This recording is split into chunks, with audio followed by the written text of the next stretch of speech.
now that I'm done almost burning my house down. Did you figure out what happened?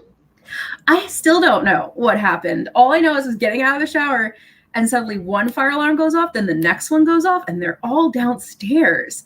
And I'm like, wait, what? What is going on? It's a very good intro for everybody. Danger, danger, danger.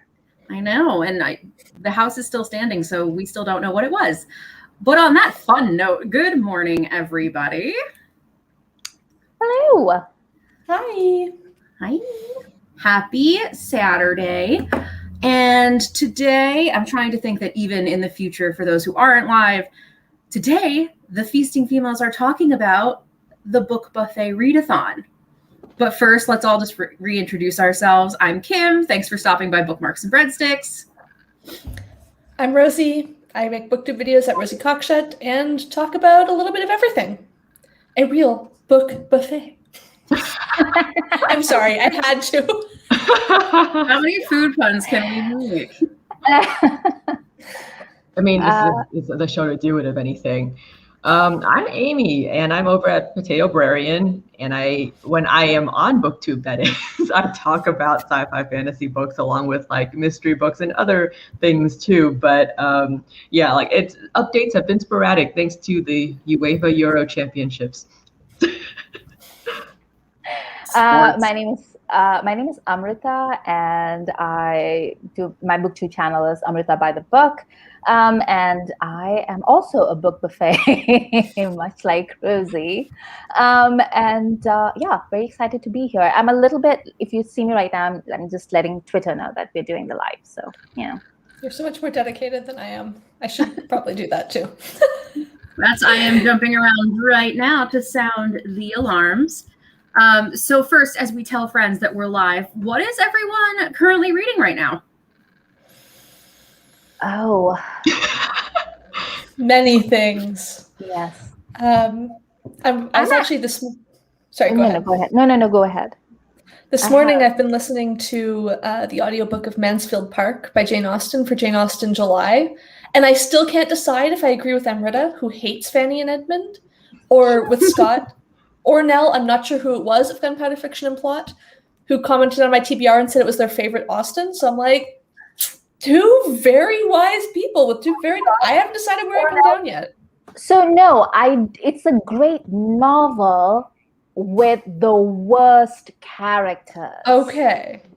It's a really great novel in that, like, you can actually, there are like multiple threads in that novel that are incredibly interesting, and there's like a ton of things that you can do based off of that novel. Like if you wanted to fall down a research hole, it's one of the best Jane Austens to do that. I actually have a video on my channel. It's called Colonialism in Mansfield Park. I loved that video. Yeah, and it's really ripe for things like that. But Fanny and Edmund, no. Yes, they're the worst. They're the worst. Yeah. But good for you. You're reading Mansfield Park. I'm so glad you like Jane Austen. I am too. Yeah. I am reading a memoir. Oh, sorry, go ahead. Well, I'm cheating on the book buffet already and reading Rosaline Palmer Takes the Cake. But I have no regrets. It's very fun. I have that book. Yeah. Mm-hmm. Yeah. I don't think it's cheating. I think it's more like pre-gaming. Right. That's what I'm calling it. I'm pre-gaming it. That's right. Correct. I love it. I have that book. I was going to add it to my TBR for next month. So are you liking it so far? Yes. Alexis Hall is like one of my favorite authors. His previous one is called Boyfriend Material, and it's wonderful as well. So yeah. Oh, I'm going to add, that's going to be my fiction book for next month. I am currently reading Mastering the Art of Soviet Cooking, which is a memoir, and each chapter is like a decade, like Stalin, USSR, and eventually this author is going to make it to America with her mother. So right now she's 5 years old, or at least that's the storytelling part. And in current times, they are cooking classic Russian dishes, like per decade, mother and daughter. And it makes me realize I don't eat Russian food, like at all. And I'm like, oh, where does one even go to find this kind of cuisine? At least in Western New York. But it's fun so far. I'm about halfway through. I've been trying to remember if I'm actually reading anything. It's like, what have I been reading? Well, I just got off that readathon in June, and I think the book I'm reading right now is Les Mis, but I'm slowly making my way through it, like very slowly, and that's a reread for me, so it's not food related. At least not in the. I mean, bread plays an important role. I know, right? I was just like, not in like the food history sense, but kind of. I just always think of the scenes in the tavern with her cruel like foster parents. Oh yeah, in the movie. All right, so let's get started with what we're here to talk about today, which is our book buffet readathon. So this readathon. And please feel free to jump in. I'm just trying to recite everything I can remember. This readathon will start August 1st and go until the end of August. And it's all about food. In the chat box, we have linked to, a Google Drive link where you can find the bingo card that we will be using throughout the month. And all of us will have everything from sprints to TBRs coming up in the next couple of weeks. And there is an original tag being spearheaded by Amrita, who's got to edit all of our footage, the book buffet tag. Thank you for taking on that challenge, by the way. Tags are my thing. I love them. I will happily do that all day. You know, I want to be better at tags, or like they just don't perform on my channel, but I love doing them. Yeah. I mean, I just love anything that's in an interview format. It's as simple as that. Oh, very cool. Where do we want to start, team? Do we want to go one bingo card square at a time? Maybe we should start with some of the general information. Yeah. Go for it. For example, when? August, whole month of August. So you've got lots of time if you find week-long readathons stressful because you're a completionist and want to complete a bingo, but also that's like 4 books in 1 week. I don't know if anyone else feels this struggle, but don't even participate. The whole month of August. Overwhelming. It's too overwhelming for a week. I can't do it. Mm-hmm. So you've got loads of time, and we'll have, as Kim said, events going on throughout the month. I'm going to shamelessly plug our Instagram, which I will link in the chat in just a second, and is really, if you want updates on things happening or want to know as we decide more dates for reading sprints and stuff like that, make sure you follow us on Instagram, because I think that's where most of the information will be shared, like as it comes. Also, I mean, this is just like something that's different, right? Like the food book angle, like I don't see like a lot of people doing it. Maybe it's like super niche and everybody will be like, food books.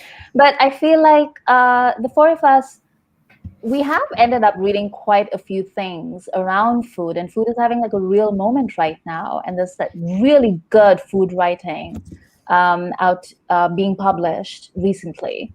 And I would really love it if more people, read it, because then I could discuss it with them. That's basically the whole thing.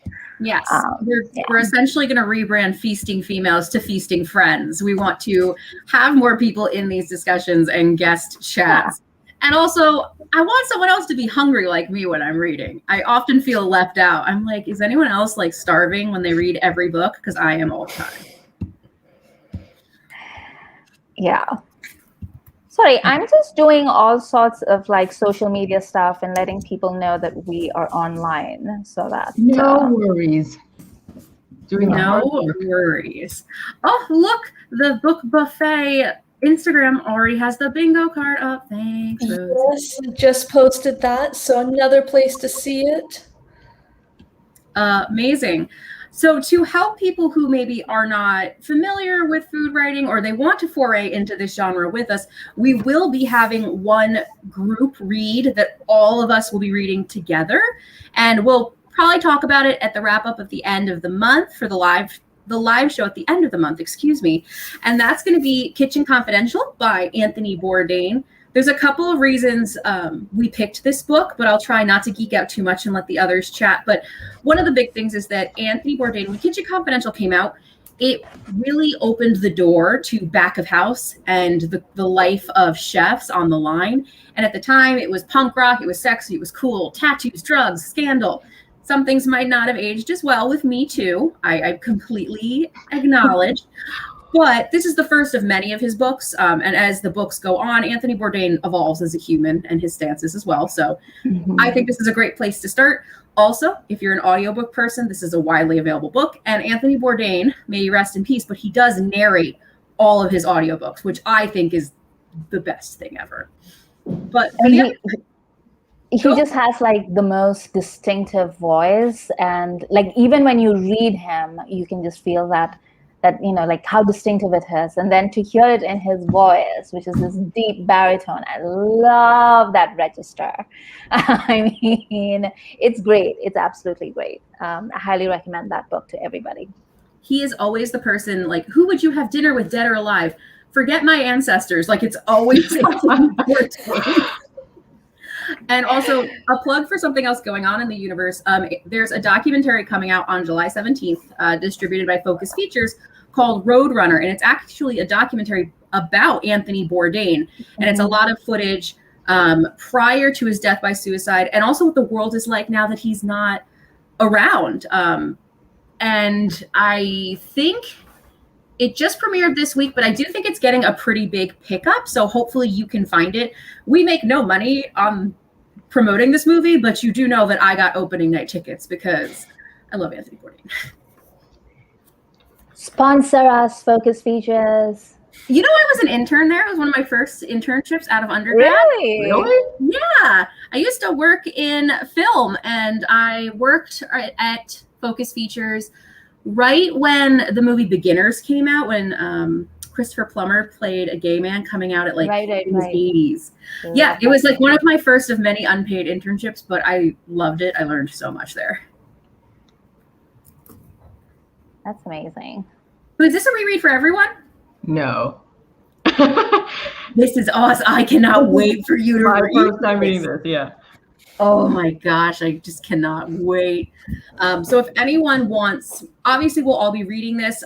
We can all host, let us know, host a reading sprint once in a while, chats about it. To pivot, if you finish the bingo card, which we will get to, I promise, we are raffling off a couple of prizes.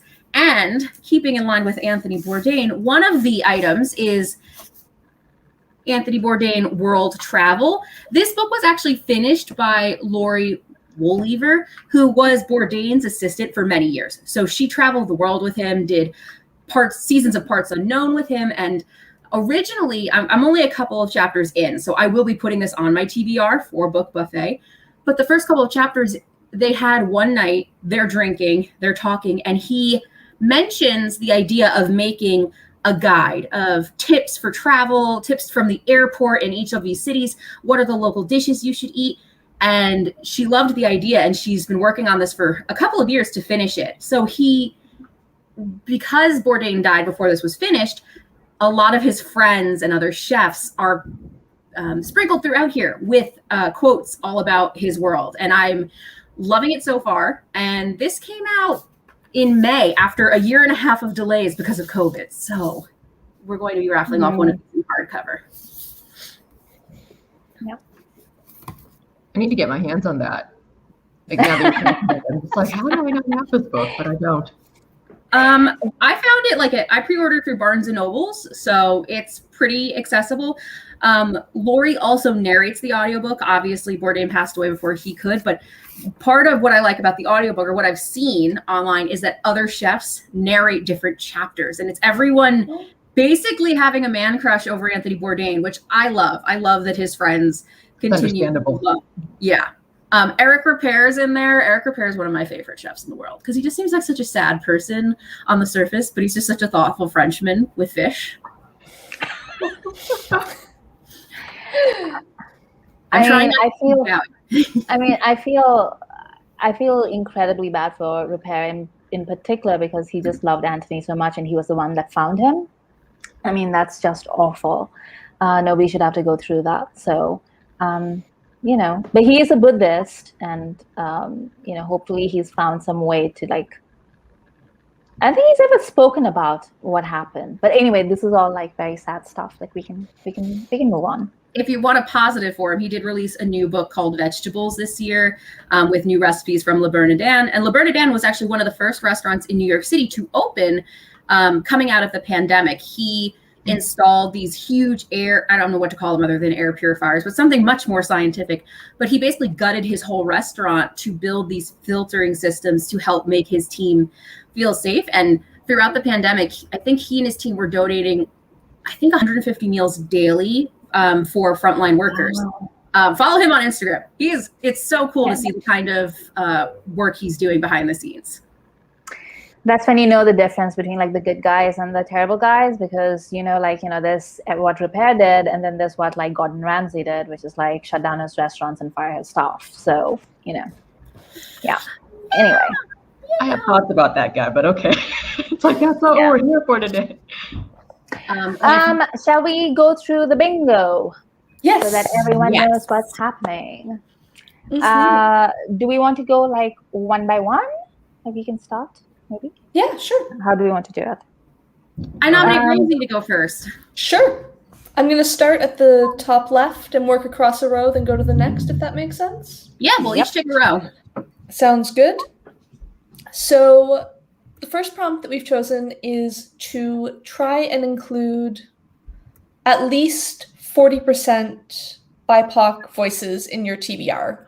I think in the last couple of years, we've all gotten really used to seeing at least, a square of read a BIPOC book, which is Black, Indigenous, a book with an author who is Black, Indigenous, or person of color.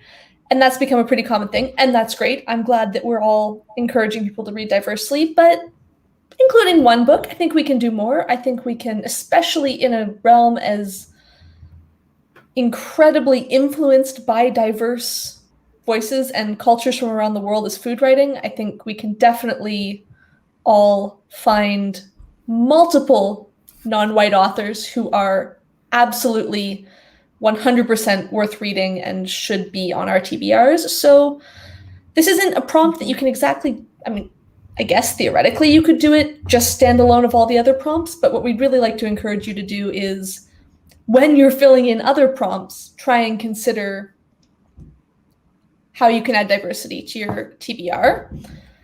Yeah, absolutely. And if you guys are looking for a place to start, maybe you just don't know a lot of, oh, sorry, I didn't realize I glitched out. Keep going. I'm so sorry. No, go for it. I would highly recommend The Best of American Food Writing of 2020. They have a huge list. These are essays, so short form, but you're going to get a lot of authors and diverse voices. And then what I always do is I start Googling them. And I was like, what's your backlist? What's your bibliography? Just as a place to start if you need an idea. Mm-hmm. And also, like, if I know, like, food writing might be like way too niche for a lot of people. So if you would rather do like essays that fit these prompts, that's not a bad thing. There's some really talented essayists who write about food these days. So if that's a way that you would like to enter this readathon, then that's fine too, I think. Absolutely. I think you guys would probably all agree that just read food writing. Whatever format, interpret the prompts however you want. Yeah. I have a recommendation video going up soon where I flat out recommend multiple books for two seemingly diametrically opposed prompts. Because it's like, make it fit for the books that you want to read and just try something. We're not here to be the bingo police and have a set list of 100 books that you must choose from or anything. Just be creative and figure out what you'd like to do with them. So should I go across the whole row? Is that maybe easier than rotating? Yeah, go for it.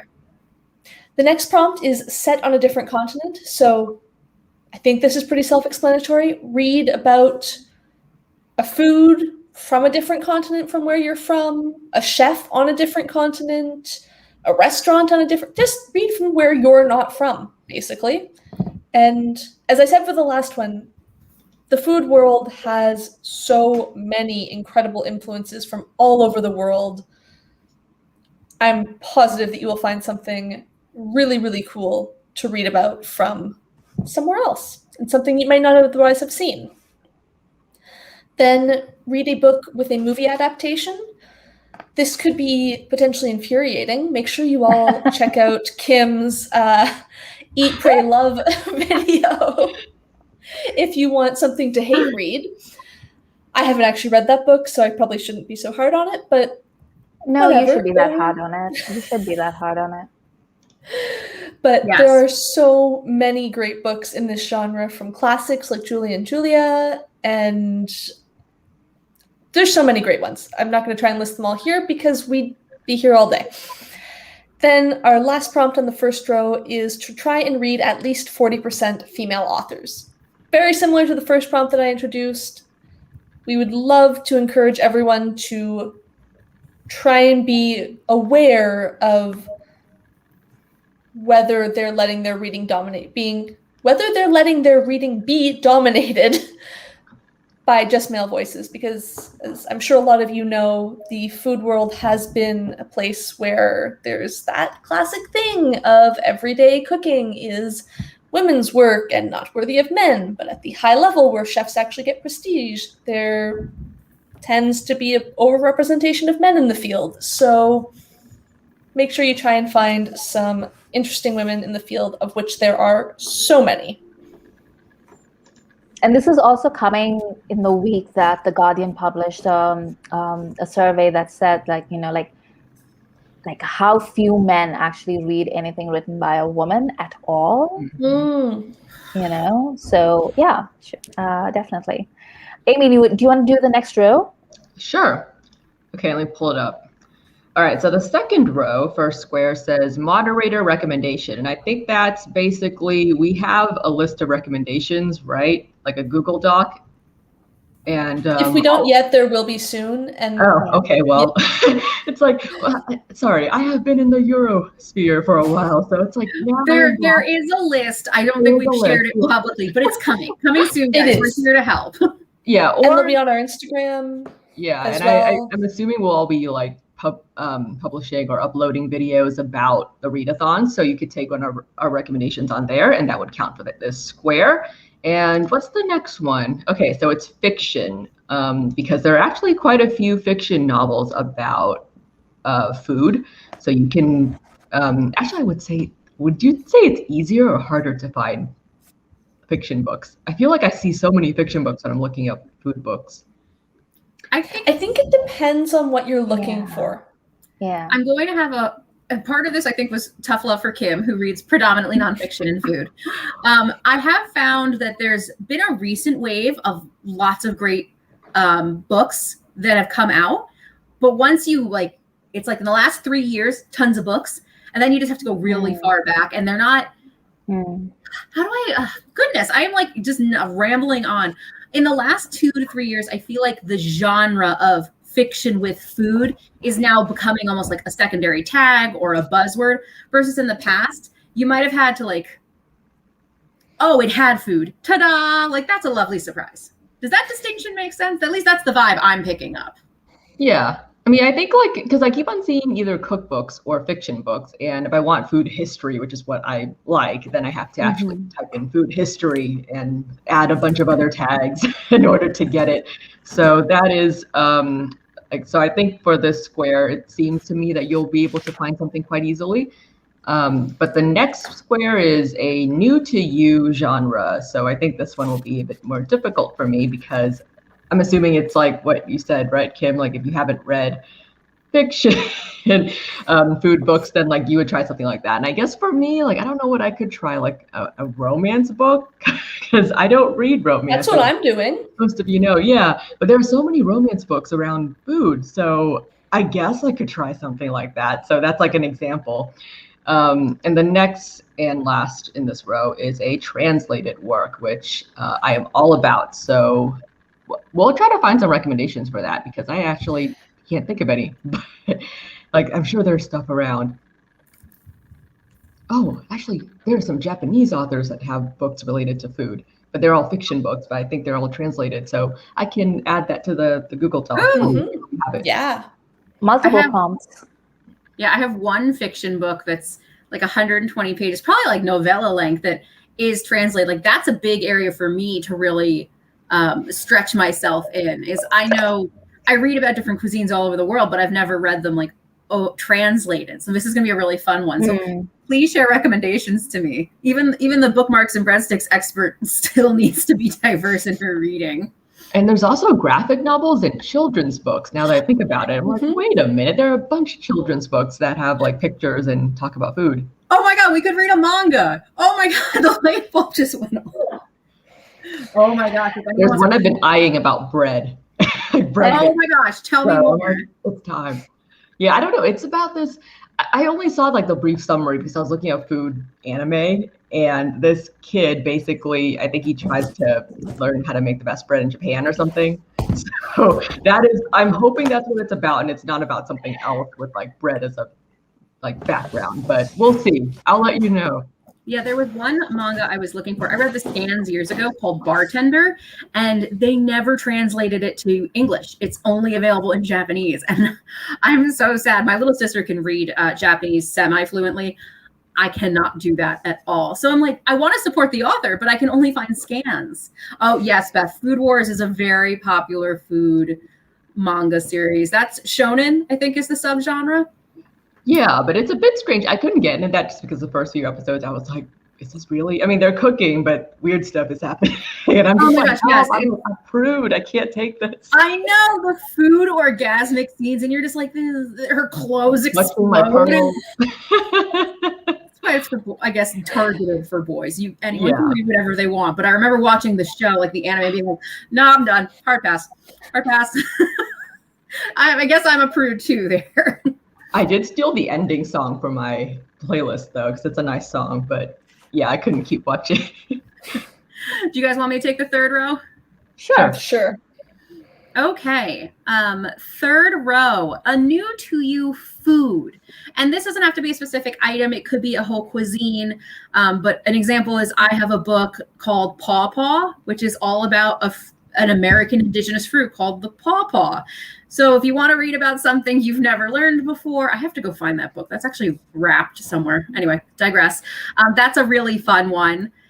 Second one is the group read, which if you're joining us a little later, it is Anthony Bourdain's Kitchen Confidential. This, the afterword takes you to about 300 pages. You can get it as an audiobook, and Anthony Bourdain does narrate it himself. This is a bestseller, so your library should also be able to either have it or get you an interlibrary loan. Feel free. Or check your used bookstores too. I feel like that's one that probably a lot of used bookstores would have on hand often. When I volunteered at Open Books, there was always like, I would go to the food writing section and straighten it myself because I was a super geek and was checking for new books. Bourdain got like his own shelf. He's just a god. Good suggestion. Oh, I got the easy row. Sorry, guys. The next one is the free space. Yay. And the final one for the third row is, I have already blanked out, even though I just read it. Super broad scope. So this is a little bit of a nebulous square. I personally am interpreting, and I love you guys, your thoughts. A super broad scope to me is something like the history of Chinese food. Like that can be very vague, interpreted by different people, by different authors. I have a whole book about like 2 different world history books about spice and the spice trade. So I think this is, think broadly if you want. If you like, oh, I really love Thai food. I know nothing about it. Go for it. So again, we are not the bingo police, but we'll have multiple videos with suggestions as well. Oh, I have, so there's this book that I was planning to read. I might not read it, who knows, but it's like 800 pages, and it's called A Mediterranean Feast, the story of the birth of the celebrated cuisines of the Mediterranean, from the merchants of Venice to the Barbary corsairs, with more than 500 recipes. And when you were saying that, I was like, oh, that's a pretty broad scope, I would think, with 800 pages. So I wonder how much of it is recipes too. That always makes me feel better when I buy a thick food book. I like go to the back and I'm like, oh, 100 pages of the works cited. Nice. And I'm going to assume it's 500 pages of recipes and the rest is just history. So I was like, yes. Oh, maybe we should like vlog and we'll each just pull recipes out of the books we're reading, Amy. Because I never do it. Dan is always telling me, he's like, why don't you cook any of the recipes? And I'm like, because I'm gluten sensitive and I'm scared. Mostly I'm scared. Okay. Shall I do the last row? The last row is published in 2021, which is as simple as that. Like find something that's been published recently and try and read it. The next one is microhistory, which is basically the opposite of what Kim just said. So instead of having something that's like super broad scope, find something that's like really niche. And I don't know, like what would be an example, you guys? Like salt? This is something where it sounds so weird, but I feel like most microhistories could also be super broad scope depending on how you look at them. Yeah. For example, Salt by Mark Kurlansky, or his other ones about Milk! Exclamation point by Mark. Yeah, Kurlansky. the one about oysters, like they're super microhistory because it's about salt. Like it's one tiny element, but it's also throughout a lot of time and space. So this is I'm very fast and loose with readathon prompts. I'm like, look at every book from every angle and like make it work for you. I'm in the same camp, but I think of microhistory, or at least how it's sometimes sold in food writing. And again, everything's marketing. To your point, I usually think of microhistory like a single ingredient or a single person if you want to look at a food inventor. So Mark, also, I'm a huge Mark Kurlansky fan. So sorry that I swear I have other references, but Mark Kurlansky wrote a whole book about Bird's Eye, which is the frozen foods, and the genius and inventor who invented all of the frozen foods that became the Bird's Eye Company. That's a different way of looking at microhistory, or the history of Coca-Cola or Kellogg's, something like that. But hey, if you want to take and go, 2 for 1, I'm going to do global and micro, like go for it. It's for it. Yeah. Two sides of the same coin. And then the next one just says nonfiction. And I think was that there because if we put a fiction prompt, we had to put a nonfiction prompt? Yeah, basically. But also, I think you could fill a lot of these with fiction. So we're going to say, hey, if you want to black out the board, you got to try at least one nonfiction. Yeah. I feel like, that's basically what we were thinking, that there are, most of the people that we know are really fiction readers rather than nonfiction readers. And it's very possible to do pretty much all these prompts through fiction. So we just wanted to make sure that somebody would read at least one thing that would be nonfiction. And then our last prompt is published in 2020 or earlier. And this is, we're saying 2020, and obviously you're free to read something that was published in 2020, but really we're hoping that you'd go for something earlier, find something, that was published in, something from the backlist or the midlist, and see if you can get into that, because I think so much of BookTube is just so focused on what's happening right now. And there's just so much great stuff out there from back when. So, So that's our entire bingo board. Woo! Wow, we got through it pretty fast. I thought it was going to take like an hour for all of us to go through. I know. I think the other list, I'm looking at my logistical list.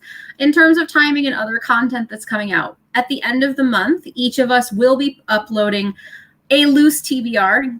I'm a mood reader, so I'm going to go in with a goal and try and map a couple of books to the bingo card.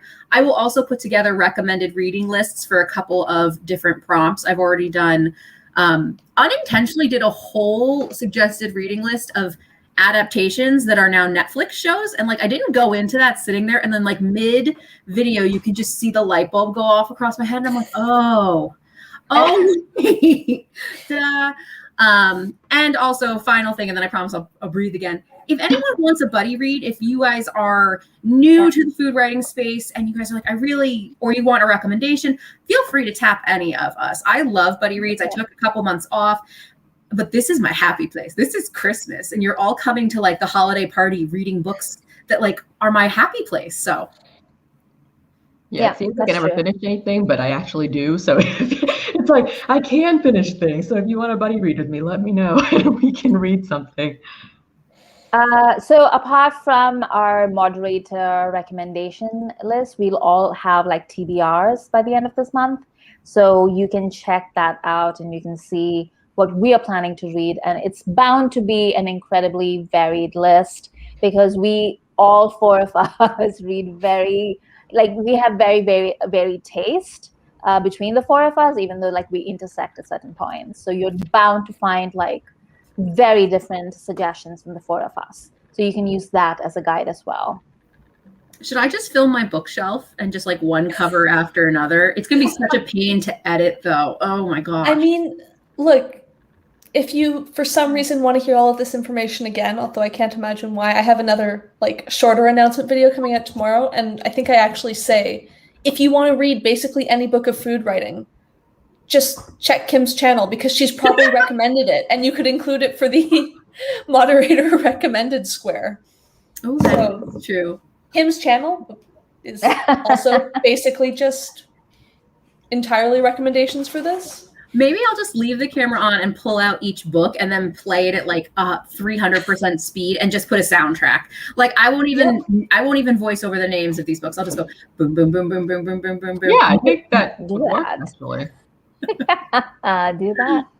Like Also, when people donate stuff to the library, that's how they do it sometimes. Like they'll just send us photos and we're just like, okay, well, let's pick the titles we want to take and then we'll leave the rest. That's awesome. Also coming at the beginning of August, Book Buffet will have its own tag. We mentioned that at the start of the episode, wanted to bring that back. So we hope that you guys also participate and make sure as you're reading, wherever you are on the internet, use our hashtag BookBuffet2021. I keep saying 2020, so that we can keep track. We'd love to share and reshare onto our Instagram page. And it'll be really fun to see what you guys are reading. And honestly, that's how I find a lot of suggestions in the world is just other hashtags. If you're looking for other recommendations too, on Instagram at least, hashtag food books, hashtag food writing, hashtag food history. There's tons of great hashtags where that half of my feed is like all of my friends who I'm supporting on the BookTube world. And then it's just other people reading other books. And I'm like, what is this book? Tell me more. Like my saved section is just everyone else's books. I didn't actually know about those hashtags, so thank you. I was searching up stuff and I was like, I'm a librarian, I can find things. But when I typed in like food books in like on YouTube, like mostly your channel comes up and I'm already subscribed to her. And so I was like, maybe she's the most comprehensive reviewer of food books, but so I guess that's a compliment. But then like I couldn't really find anyone else and I'm just like, maybe like you're the only one out there doing this, so. Sponsor me, Bon Appetit. Another great, to help with those kinds of searches, I usually look up like best like books of 2021 food writing. Bon Appetit puts out a list. If you're looking for more food and environmental, food sustainability, food politics, Food Tank, the nonprofit, puts out a quarterly list. To Amrita's point earlier, it is very much what's about to come out, what is recently published. So that helps the 2021 prompt. But usually you can go through the archive and go back in time because backlists are equally important. I am slowly, like sometimes I find an author now and their newest book comes out and then I don't want to buy it because I want to know all the history. Like with Anthony Bourdain's books, he will make references, not like overtly like, let me tell you about my other book that you should go buy, but there's just nods and evolutions to him as a human that you see as each of his books come out. The same thing with Ruth Reichel, who used to be the editor of Food and Wine was it Food and Wine? Yeah, Food and Wine magazine. You can see them grow up. I mean, Ruth Reichel's books span over 30 years at this point. So you just see how things change. Another place to potentially see some recommendations, and shameless plug for the Storygraph, which I am not at all affiliated with, but absolutely in love with, is we have a challenge on the Storygraph. I will link it in the chat, and you can track your progress there. You can add books that you're going to read for each prompt. So you can both track what you're planning to read and also see what other people are planning to read for that prompt. And if there's some that maybe you're not sure what you should read, you can see what other people are thinking about and maybe get some ideas. I love the Storygraph. I'm so happy that that one came out. Okay, so is that all the information? I think that's everything. You guys have we all have a couple of weeks to get ready. You'll see content continuing to remind you guys. But I will also, once this ends broadcast, everyone's YouTube channels and social media handles will be in the description, plus all of the links that we've been putting through in the chat. And if you have any questions, reach out to us on the Book Buffet's Instagram channel as well, because we'll be able to answer very specific questions about this readathon. Did we announce the prize? Yeah. Yes. Okay. I think we did. Yeah. Why am I like so camera like disoriented?